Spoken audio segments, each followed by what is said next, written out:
Good morning, good afternoon, and good evening, guys. Celtic Warband here, and today I'm bringing you a 2 vs 2 battle in Total War Attila. And this wasn't really a close battle at all, but it will be kind of a good educational video for Total War players that are new. The reason being is because myself and my ally did play two players that were quite new, and they had said that they were new. So it's not close, but it was a fun battle nonetheless, and hopefully we can kind of point out a couple of things that they did wrong, and it'll, make you guys aware of, good ways to, utilize your forces to its maximum potential and to keep yourself from getting outflanked and such and such. So quickly going over the army comps though, because this still was a very fun battle. I am playing as the Ostrogoths. So starting in the front, I've got 2 units of Gothic Levy. They're a pretty cheap pike unit. And 2 units of Gothic Falksmen. So they're pretty cool. Really light infantry. These 4 infantry were kind of throwaway units just to get myself into melee. And I've got 4 units of these Gothic Warband. They are pretty awesome.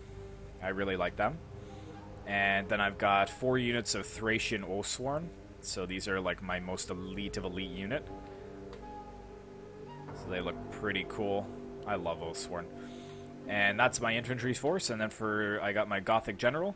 And then for my Cav, I've got, I believe, 3 units of Germanic Lancers. So I got... Yeah, 3 units of Germanic Lancers and 3 units of Gothic Lancers. So it's all shock Cav. My ally here, he was playing as the Saxons. So he's got 2 units of Nordic pikemen.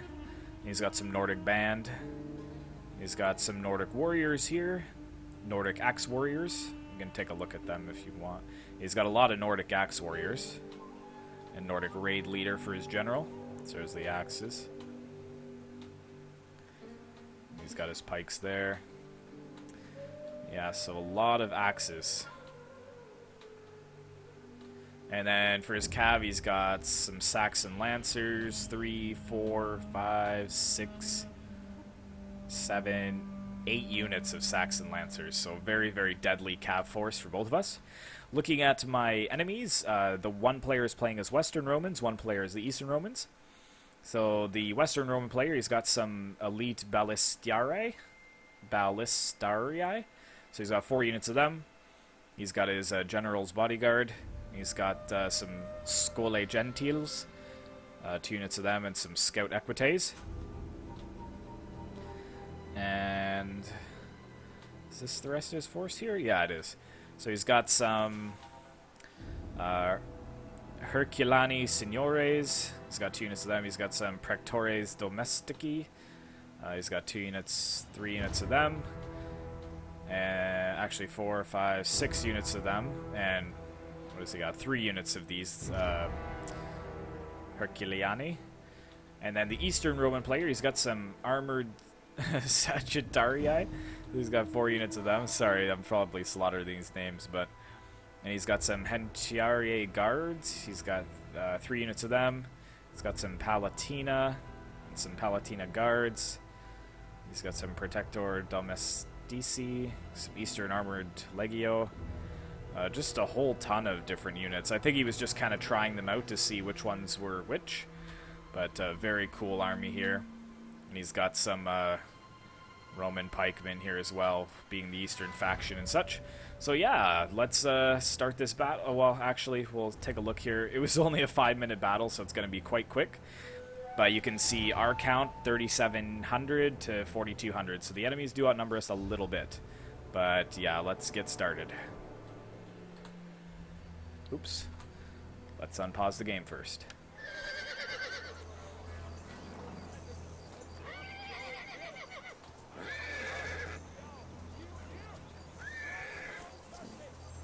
So you can see the Western Army kind of moving forwards and inwards. And the Eastern Army moving forwards as well. And my ally does start to move his army forwards. And then I respond in turn, moving the army forwards. And you can see right here, the Western Roman Empire, he's changing his deployment. So he's moving all of his forces over to his Eastern Roman Empire's side, which can be a good idea, but it can also work against you. And the reason for that being is because they're congesting all of their forces into one really small front line like this. Like, look how tightly packed their forces are. Really, really tight formations. He's not spreading out his troops very much. You can see the Western Roman players out of position, and they're pushing all towards the center here. And you can see with my army that I'm just sweeping right around. You can see the deployment. So I'm just gonna pull right around in front, and you can also see my ally. He is spreading out to meet both armies as one in one. Like, he can spread out his troops to match the same front line. So I think that the Western Roman Empire, he did realize that he was going to be outflanked, so good call being a new player. He is trying to reposition himself, but at this point it's too late, unfortunately. There's just mass confusion. They're unsure, you know, where to deploy their troops and where to draw battle lines. You can see the enemy is attacking the Lancers are coming forwards here. Ooh, good charge there by my allies. They're the Saxon Lancers, aren't they? Yeah, good charge into the guards here. And you can see pikemen are moving forwards. I don't know if he's going to... he does miss the pikes, so that's really good play for him there. Oh, yep. So that was a pretty good charge. Yeah, see, he is getting his troops through. So good call by him. But unfortunately, he's completely boxed in at this point. Both of them are. You can see we've got our cav on the rear side. He tries to get out his archers in time, but we do manage to get a pretty decent charge off on them.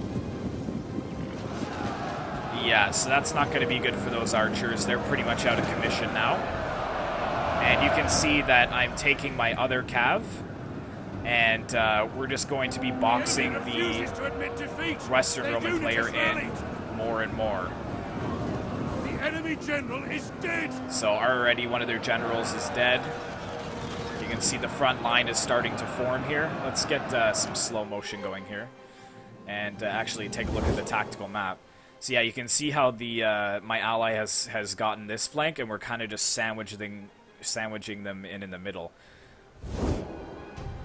So I'm just kind of running around having a heyday with my cav, just getting some nice rear charges into the signores. I got some good charges into the second general here with my Germanic Lancers. And look at this, the Eastern Roman player, I think he panicked a little bit, because he's got his entire force globbed up into this tight little ball. And look at the cav charges that my ally and I are just making on this this flank. You can see we're just running amok. It's crazy. And you can see that the Western Roman player, his lines are buckling over here. And the reason being just because they were so outnumbered. Like, a lot of their troops weren't even ready and in position. And I've got my Falkmen mixed in with my pikes, which is a good combo. So we can speed it back up now. It was just a such a short battle, so... Yeah, so the Western Roman Empire, the Eastern Roman Empire, they were completely split up here. So that's never a good thing. You don't want to get divided from your ally. Our general is being attacked! Keep him alive! Yeah, my ally is doing good work here. See, a lot of the Romans, they're just out of position. They're outflanked. A lot of them are falling back. My Oathsworn, my Thracian Oathsworn, they haven't even seen battle yet. That's how important it is to have your troops ready to go at the beginning of the battle. If you make a deployment change during the battle, it's a very, very risky move. So yeah, I'm sending my Thracian Oathsworn into the clump over here. But you can see that they're really wavering. I use an ability from my Oathsworn called Scare or something that affects the enemy morale. But yeah, this is just crazy. Just mayhem. And there you The go. battle is turning in our favor. So the only reason that it was a draw was because the 2 players quit. But it's okay. Like, I don't want this to... I in no way are making this video to signal them out or anything like that. Because I was the same player when I first started. I made the same mistakes. I wanted to get the best position, but to be honest, the best position is right when you start the battle. If you want to deploy next to your ally, deploy next to your ally. Don't change your mind when the battle starts, because now every second that you aren't ready to form up your battle line, that's another second that I will be ready to outflank you. So, yeah, you can see that these garbage units, like these Falkmen, mixed with the pikes, like they got tons of kills, and the reason for that is just because the Roman players just weren't in position. If he had formed all these up, gotten shield wall, had the archers behind, you know, using his cav to kind of zone out our cav, it would have been much different. But you can see all of my kills from the cav. My Thracian Osorn, like I said, barely got into the battle before it ended. And my ally, pretty much the same thing. Like, a lot of his axe units, like, tons of kills. But his cav, like, this was a huge thing. So, looking at my enemies, thanks very much for taking part. I know it's frustrating to lose. Believe me, I lose more than I win. But he did well with his cav and a couple of his units here. And the Eastern Roman Empire, he was really out of position. All of these units were in one spot. Make sure to stretch out your units if possible.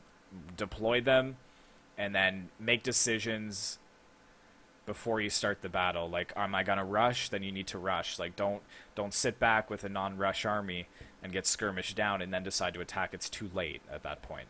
So it's really, really important to get your deployment and get communication with your partner down first before you even start the battle. But yeah, thanks very much for watching. Be sure to like, comment, and subscribe, or add feedback if you think there's anything that I could have done better, because by no means am I an expert at Total War games. There's definitely things that I need to work on, and James the Great was actually kind of giving me a bit of feedback on what I should bring, because I was bringing some units that he felt weren't going to be utilized in the best way. But yeah, I'm always open to criticism. But yeah, thanks very much for watching, guys. Be sure to like, comment, and subscribe if you'd like to see more Attila content in the future. And I will see you in the next one.